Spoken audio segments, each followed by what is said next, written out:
ಆಗ ಕಾಳಿಂಗನವಟರು ಭಾಗವತರು. ನೋಡ್ರು. ಹೌದು. ಆಗ ಅಲ್ಲಿ ನಿತ್ಯವೇಷಕ್ಕೆ ಹೋದೆ.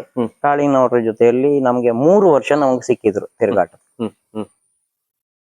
3 ವರ್ಷದ ತಿರುಗಾಟದಲ್ಲಿ ಕಾಳಿಂಗನವಟರಿಂದ ರಂಗ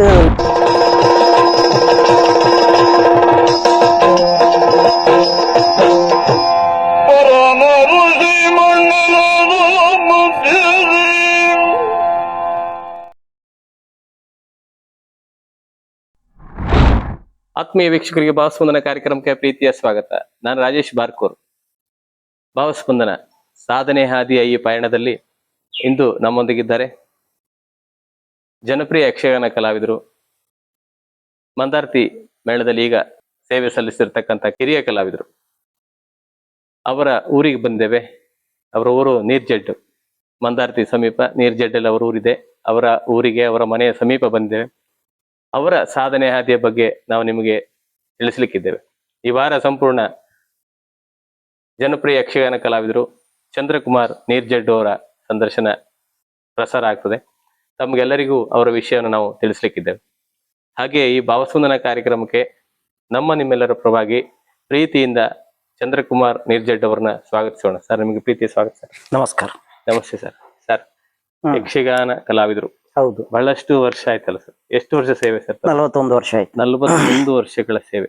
ವಿವಿಧ ಮೇಳಗಳಲ್ಲಿ ಸೇವೆ ಸಲ್ಲಿಸಿದಿರಿ. ವಿವಿಧ ಅಂತ ಹೇಳಿದ್ರೆ ನನ್ನದು 2 ಮೇಳ. ಮಂದಾರ್ತಿ ಸಾಲಿಗ್ರಾಮ 2 ಮೇಳ. ಆ ಮೇಳದ ಬಗ್ಗೆ ನಾವು ತಿಳಿಯೋಣ, ಮತ್ತೆ ಮೇಳದ ನಿಮ್ಮ ಪಯಣದ ಬಗ್ಗೆ ತಿಳಿಯೋಣ. ಹಾಗೆ ಸರ್, ತಮ್ಮ ಈ ಯಕ್ಷಗಾನ ಪಯಣಕ್ಕೆ ತಾವು ಹೋಗುವ ಮೊದಲು, ಯಕ್ಷಗಾನ ಜೀವನಕ್ಕೆ, ರಂಗಸ್ಥಳ ಪ್ರವೇಶಕ್ಕೆ ಮೊದಲು ತಮ್ಮ ಬಾಲ್ಯ ಜೀವನ, ತಮ್ಮ ತಂದೆ ತಾಯಿಯವರ ಬಗ್ಗೆ, ತಮ್ಮ ಸಹೋದರ ಸಹೋದರರ ಬಗ್ಗೆ, ಮತ್ತೆ ತಮ್ಮ ಈ ಯಕ್ಷಗಾನ ಆಸಕ್ತಿ ಬಗ್ಗೆ, ಮತ್ತೆ ತಮ್ಮ ವಿದ್ಯಾಭ್ಯಾಸದ ಬಗ್ಗೆ ನಮ್ಮ ವೀಕ್ಷಕರು ತಿಳಿಸಿದರು. ಬಾಲ್ಯದಲ್ಲಿ ಸಾಧಾರಣವಾಗಿ ಬಡತನವೇ ಸಾಮಾನ್ಯ, ಹೆಚ್ಚಿನವರಿಗೂ ಆಗ ಇದ್ದದ್ದೇ ಬಡತನವೇ. ಆ ಬಡ ಕುಟುಂಬದಲ್ಲಿ ಹುಟ್ಟಿದವು. ನನ್ನ ತಂದೆ ಈರಕುಲಾಲ ಅಂತ, ತಾಯಿ ಬೆಳಕು ಕುಲಾಲ್ತಿ ಅಂತ. ನಾವು ಒಟ್ಟು 7 ಜನ ಮಕ್ಕಳು ನಮ್ಮ ತಾಯಿಗೆ. ಅದರಲ್ಲಿ 6ನೇವನು ನಾನು. ನಾವು ನಮ್ಮ ಹಿರಿಯರು ಯಾರು ಶಾಲೆಗೆ ಹೋದದ್ದಿಲ್ಲ. ಯಾಕೆ ಅಂದ್ರೆ ಬಡತನದ ಕಾರಣದಿಂದ ಯಾರು ಹೋದದ್ದಿಲ್ಲ. ಸ್ವಲ್ಪ ಮಟ್ಟಿಗೆ ಓದದ್ದು ಅಂತ ಹೇಳಿದ್ರೆ ನಾನು, ನನ್ನ ತಮ್ಮ ಇಬ್ಬರೇ. ನೀವು ಎಷ್ಟರವರೆಗೆ ಓದಿದ್ರಿ? ನಾನು ಬರೇ ಒಂದು 5ನೇ ಕ್ಲಾಸ್ ಓದಿದ್ದೆ. 5ನೇ ಕ್ಲಾಸಿಗೆ ನಾವು ಕೈದು ಮಾಡುವ ಹಾಗಾಯ್ತಂದ್ರೆ ಉಣ್ಣುವುದಕ್ಕೂ ಗತಿ ಇಲ್ಲ. ಆಗ ಎಲ್ಲ ಶಾಲೆಯಲ್ಲೆಲ್ಲ ವ್ಯವಸ್ಥೆಯೂ ಇರ್ಲಿಲ್ಲ. ಹಾಗಾಗಿ ಮಧ್ಯಾಹ್ನ ಇಲ್ಲಿಯ ಸಮೀಪ ಮೈರ್ಕೊಮೆ BT ಖಾಸಗಿ ಹಿರಿಯ ಪ್ರಾಥಮಿಕ ಶಾಲೆ ಅಂತ ಒಂದು ಕಾಲದಲ್ಲಿ ಬಹಳ ಈ ಸುತ್ತಮುತ್ತಲ ಪರಿಸರಕ್ಕೆ ಬಹಳ ವಿದ್ಯಾರ್ಥಿಗಳನ್ನು ತಯಾರು ಮಾಡಿದ ಒಂದು ಶಾಲೆ. ಆ ಶಾಲೆಗೆ 5ನೇ ಕ್ಲಾಸಿನವರೆಗೆ ಹೋದೆ. ಕಡೆಗೆ ಬಡತನ, ಹಾಕುವುದಕ್ಕೂ ಬಟ್ಟೆ ಇಲ್ಲ, ಪುಸ್ತಕಕ್ಕೂ ದಾರಿ ಇಲ್ಲ, ಇನ್ನೇನು ಮಾಡುವುದು ಅಂತ ಬಹಳ ಬೇಗ ನಮ್ಮ ಮನಸ್ಸಿಗೆ ನಾಂಟಿದ್ದು ಮಂದಾರ್ತಿಯ ಮೇಳ.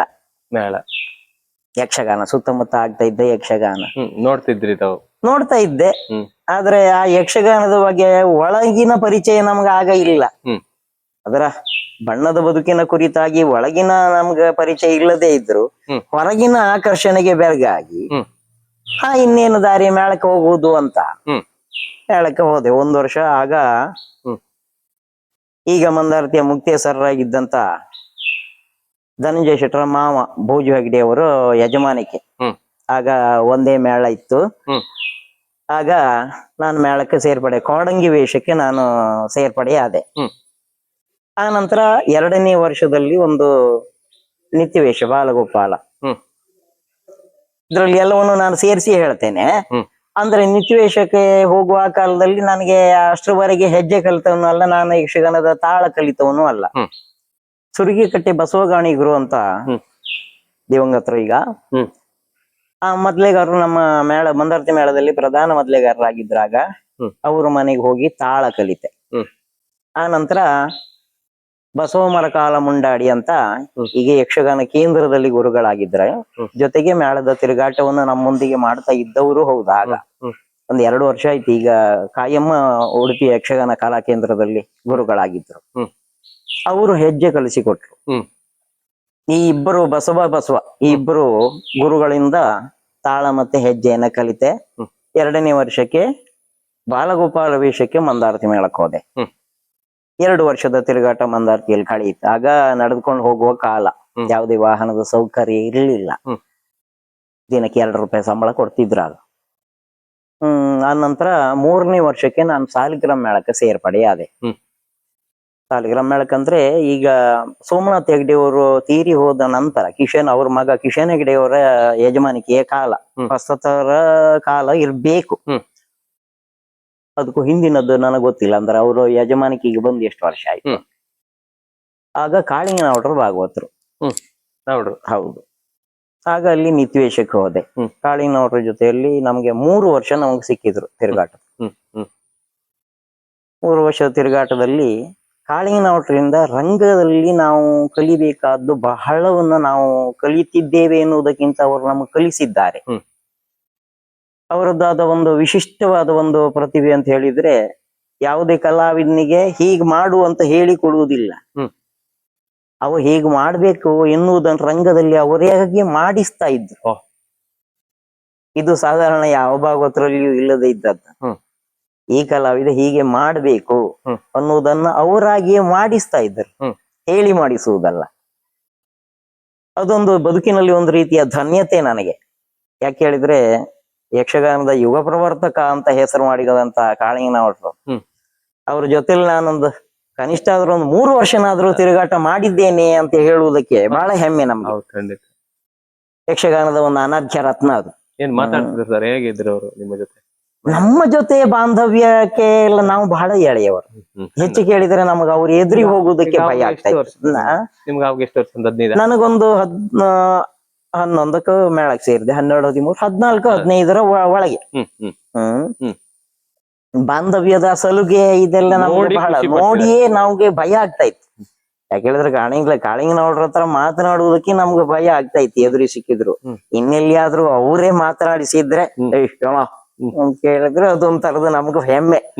ಭಾಗವತರು ಮಾತಾಡಿಸಿದ್ರು ಅಂತ ಆ ಒಂದು ಖುಷಿಯಲ್ಲೇ ಇತ್ತು. ಮತ್ತೆ ಯಾವ ತರ ಪಾತ್ರ ಮಾಡ್ತೀರಾ ಅವ್ರ? ಹಾಗಾದ್ರೆ ಬಾಲಗೋಪಾಲ ಬೇರೆ ಪಾತ್ರ ಕೂತ್ಕೊಂಡು ನೋಡ್ತಿದ್ರಿ ನೀವು? ಅಲ್ಲ, ಅದು ಆಗ ನಮ್ಗೆ ಕಡ್ಡಾಯ ಇದ್ದಿತ್ತು. ಮಕ್ಕಳು ಕಲಿಬೇಕು ಅಂತ ಆದ್ರೆ ಆಟ ನೋಡ್ಬೇಕು ಅಂತ. ಯಾವಾಗ್ಲೂ ಯಾವ ಕಾಲದಲ್ಲೂ ವೇಷ ಇಲ್ಲದೆ ಇದ್ರು ನಿದ್ರೆ ಮಾಡುವುದಕ್ಕಿಲ್ಲ. ಆಗ ಒಂದು ನಿಬಂಧನೆ ಆಗಿದ್ದಿತ್ತು. ಜೊತೆಗೆ ವೇಷ ಇಲ್ಲದಿದ್ದವರ ಆಟ ನೋಡುವುದಕ್ಕಾಗಿಯೇ ಪ್ರತ್ಯೇಕ ಒಂದು ವ್ಯವಸ್ಥೆಯನ್ನು ಮಾಡಿ ಇಡ್ತಾ ಇದ್ರು ಆಗ ಟೆಂಟಿನಲ್ಲಿ. ಮಕ್ಕಳ ಆಟ ನೋಡ್ಬೇಕು ಅಂತ ಹಾಗೆ ನೋಡುವುದು. ಜೊತೆಗೆ ನೋಡುವುದಕ್ಕೆ ಪೂರಕವಾಗಿ ನಮಗೆ ದೊಡ್ಡ ದೊಡ್ಡ ಕಲಾವಿದರ ಒಡನಾಟ ಇದ್ದಿತ್ತಾಗ. ಸಾಲಿಗ್ರಾಮ ಮೇಳದಲ್ಲಿ ಆಗ ಇದ್ದ ದಿಗ್ಗಜ ಕಲಾವಿದರೆಲ್ಲ ಜಲವಳ್ಳಿಯವರು, ಐರೋಡಿಯವರು, ಅರಾಟೆಯವರು, ಯಾಜಿ, ಕೊಂಡದ ಕೊಳ್ಳಿಯವರು, ವಾಸುದೇವ ಸಾಮಗ್ರು, ಶಿರಳಗಿ ತಿಮ್ಮಪ್ಪ ಹೆಗಡೆ, ಹಳ್ಳಾಡಿ ಜಯರಾಮ್ ಶೆಟ್ರು, ಹೊಸಂಗಡಿ ರಾಜೀವ್ ಶೆಟ್ರು, ಹೀಗೆ ದೊಡ್ಡ ದೊಡ್ಡ ಕಲಾವಿದರ ಒಡನಾಟ ಇದ್ದಿತ್ತಾಗ. ಎಲ್ಲವರು ಮತ್ತೆ ಕಲಾವಿದರು ಮತ್ತೆ ತಿದ್ದಿ ಹೇಳುವ ಒಂದು ಪರಿಪಾಠ ಇದ್ದಿತ್ತು. ನಾವು ಕೇಳ್ತಾ ಇತ್ತು, ಹಾಗಲ್ಲ ಹೀಗೆ ಅನ್ನೋದು. ಆ ನಂತರ ಕೆಲವೇ ವರ್ಷದ ಮೇಲೆ ಕಲಾವಿದರುಗಳೆಲ್ಲ ಬದಲಾವಣೆ ಆಗುವುದು ಒಂದು ಸ್ವಾಭಾವಿಕವೇ. ಹೌದು. 1 ವರ್ಷ ಇದ್ದ ಕಲಾವಿದರು ಒಂದು ಮೇಳದಲ್ಲಿ ಮತ್ತೊಂದು ವರ್ಷ ಇರ್ತಾರೆ ಅಂತ ಹೇಳುವ ಹಾಗಿಲ್ಲ. ನಾನೇನು 18 ವರ್ಷ ನಿರಂತರ ಸಾಲಿಗ್ರಾಮ ಮೇಳದಲ್ಲಿ ಕಳೆದು ಬಂದೆ. 18 ವರ್ಷ ಇದ್ರಿ ನೀವು? 18 ವರ್ಷ ಕಳೆದು ಬಂದೆ. ಹಾಗೆ ನನ್ನ ಈ 18 ವರ್ಷದ ಸಾಲಿಗ್ರಾಮ ಮೇಳದ ತಿರುಗಾಟದ ನಡುವೆ ಅನೇಕ ಕಲಾವಿದರುಗಳ ಬದಲಾವಣೆ ಎನ್ನುವುದು ಆಗ್ತಾ ಇತ್ತು. ಸಾಮಗ್ರು ಬೇರೆ ಮೇಳಕ್ಕೆ, ಸುರತ್ಕಲ್ಲೋ ಯಾವ್ದೋ ಮೇಳಕ್ಕೆ ಹೋದ್ರು ಕಡೆಗೆ. ನಂತರದಲ್ಲಿ ಐರೋಡಿಯವರು ಬಿಟ್ರು, ಅರಾಟಿಯವರು ಬಿಟ್ರು, ಹೀಗೆ ಬಿಡ್ತಾ ಬಿಡ್ತಾ ಬೇರೆ ಸೇರ್ಪಡೆ ಆಗ್ತಾ ಬಂತು. ಕಡೆಗೆ ನನಗೆ ಸರಿಯಾದ ಒಂದು ಆಧಾರ ಅಂತ ಸಿಕ್ಕಿದ್ದು ಡಾಕ್ಟರ್ ವೈ ಚಂದ್ರಶೇಖರ್ ಶೆಟ್ಟಿ ಅವರ ಪ್ರಸಂಗ. ಧರ್ಮ ಸಂಕ್ರಾಂತಿಯ ವರ್ಷ ತೆಂಕಿನಿಂದ 3 ಕಲಾವಿದರ ಸೇರ್ಪಡೆ ಆಯ್ತು. ಸಿದ್ದಗಟ್ಟೆ ವಿಶ್ವನಾಥ ಶೆಟ್ರು, ಧರ್ಮಸ್ಥಳ ರತ್ನಾಕರ್ ಶೆಟ್ಟಿ, ಆಮೇಲೆ ಗುಡಿಗಾರ ಜನಾರ್ದನ ಗುಡಿಗಾರ.